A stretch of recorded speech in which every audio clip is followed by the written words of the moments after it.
Hello everyone, I am Professor Sushant Mohite, working as a head of electrical department from Praveen Patil College of Diploma Engineering and Technology.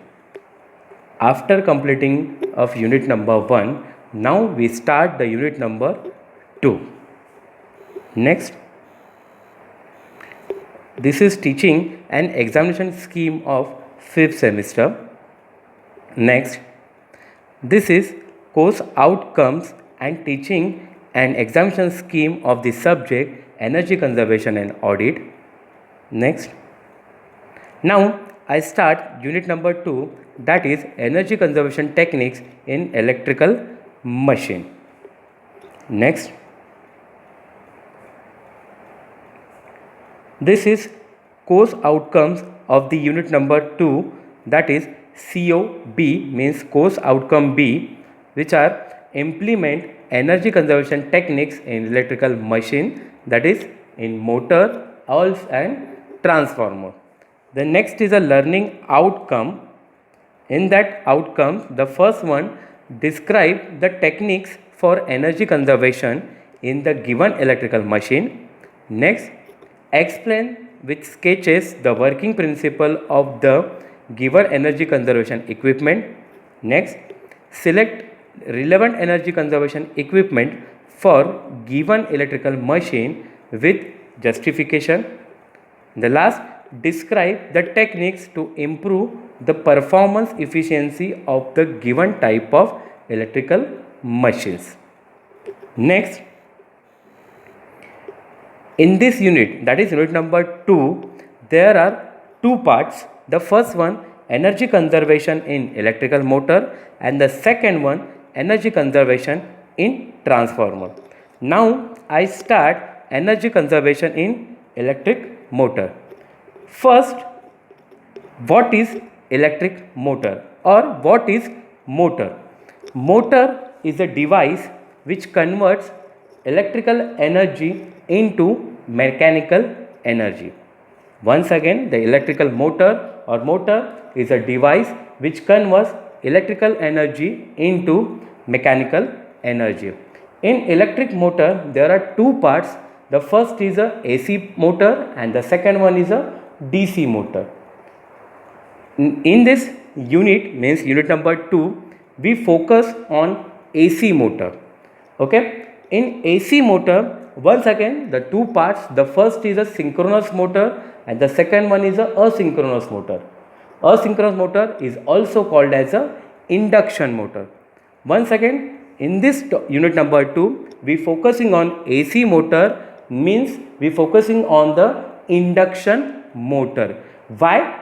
Because induction motor is mostly or is largely used in industry, commercial and residential appliances or residential load. Okay, then what is induction motor? What is the working principle of induction motor? What is the main parts of induction motor? And most important point is what type of losses occurs in induction motor? Because when we understand the losses, after minimizing these losses, you definitely save or you conserve the energy in motor. Then first, induction motor, the introduction part of induction motor. Induction motor transform electrical energy into mechanical energy. In induction motor, there are two important types. The first, 3-phase and the second, single phase. 3-phase induction motors are the most common and frequently encountered machine in industry. Induction motors are used worldwide in many residential, commercial, industrial and utility applications. It can be part of pump or fan or connected to some other form of mechanical equipment such as a winder, conveyor, mixer, etc. Then in induction motor, there are two important parts. The first is the stator, that is the stationary part, and the second one is a rotor, that is a rotating part. Stator, in stator there are two important parts, the stator core and stator winding, and the rotor, once again two important part, rotor core and rotor winding. First we understand what is stator. The stator carries the winding and is fed from three-phase supply. It is made up of number of stamping which is slotted to receive windings. It is wound for definite number of poles which depends on speed required. Greater the number of poles, lesser the speed, and vice versa. When stator windings are supplied from three-phase supply, it provides rotating magnetic field in the air gap. The speed of rotation of flux is known as a synchronous speed. This revolving or rotating magnetic field induces EMF in the rotor by mutual induction. Then second one is a rotor. In rotor there are two types, there are two types of rotor. The first one squirrel cage rotor and the second one slip ring rotor. First we start squirrel cage rotor. Rotor winding is composed of copper bars embedded in the rotor slots and shorted at both end by end rings. The rotor slots are not parallel to shaft but are purposely given a slightly skew, which helps for first a reducing humming of motor and it will run smoothly. The second one, reducing magnetic locking in tendency of rotor due to attraction force between stator and rotor teeth. The simple, low cost, robust, low maintenance of squirrel cage rotor. The second one is a phase wound or wound rotor, or it is also called as a slip ring rotor. The rotor winding is wound by wires. The wound rotor consists of a slotted armature. Insulated conductors are put in the slots and connected to form a three-phase double layered distributed winding similar to stator winding, and this winding is connected in star. The open end of winding terminals can be connected to external circuits through slip ring and brushes. Slip rings are mounted on shaft with brushes resting on them. The brushes are connected to three variable resistors connected in star. The purpose of slip ring and brushes is to provide a means for connecting extra resistor in the rotor circuit.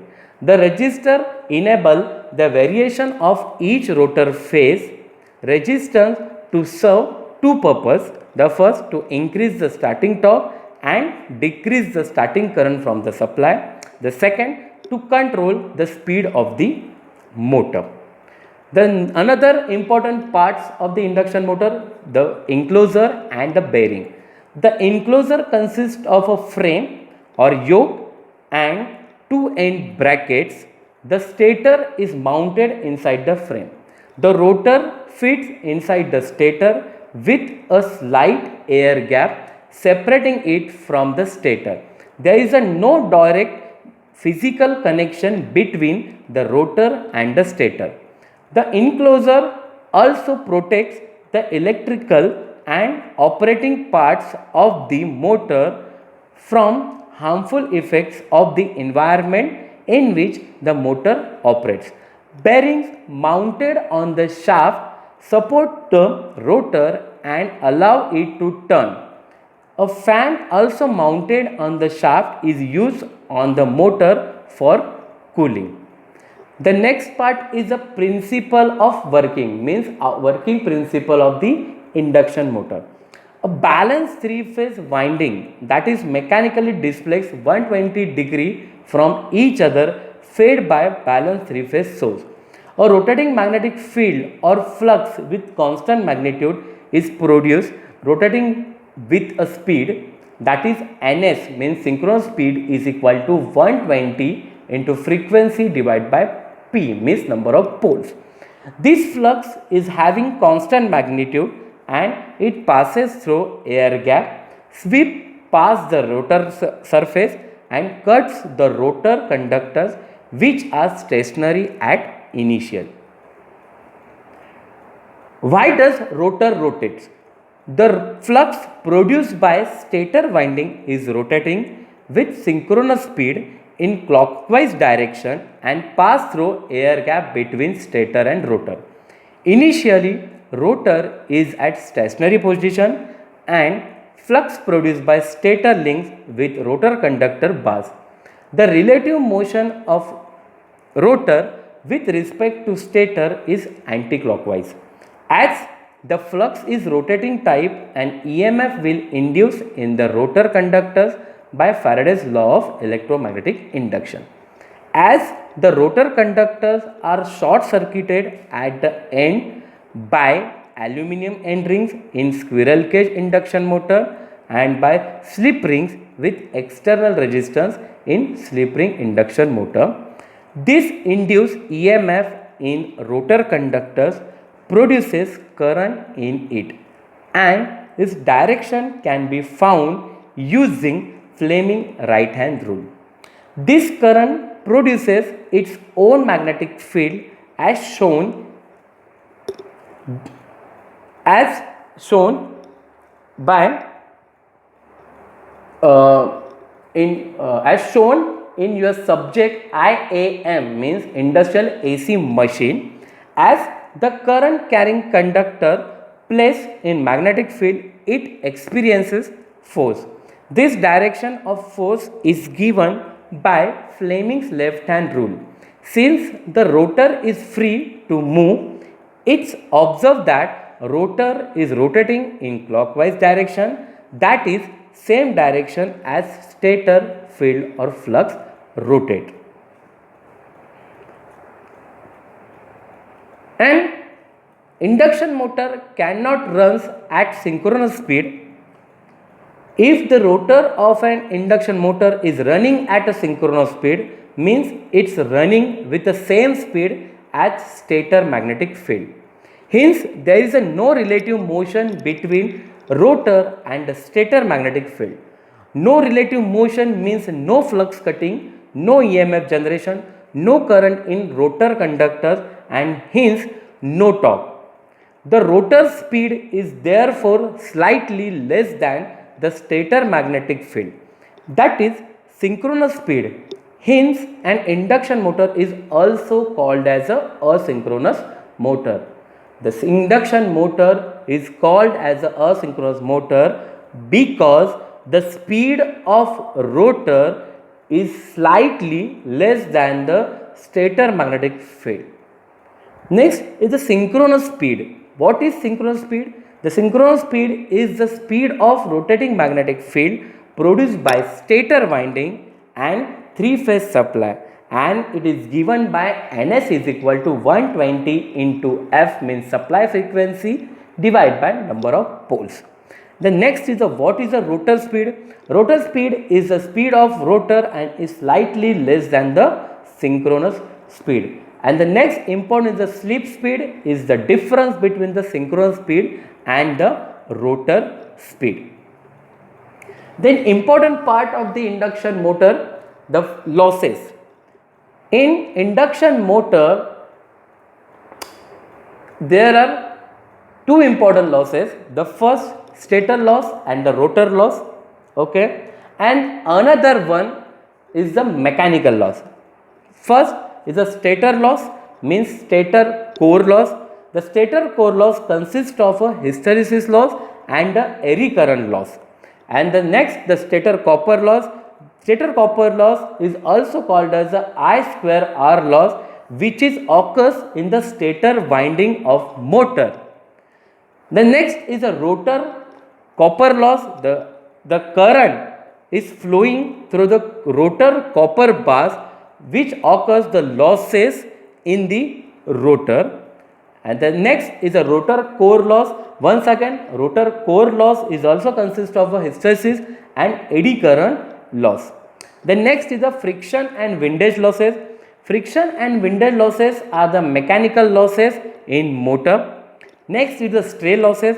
It consists the miscellaneous losses which are not included in any category and may be due to harmonics.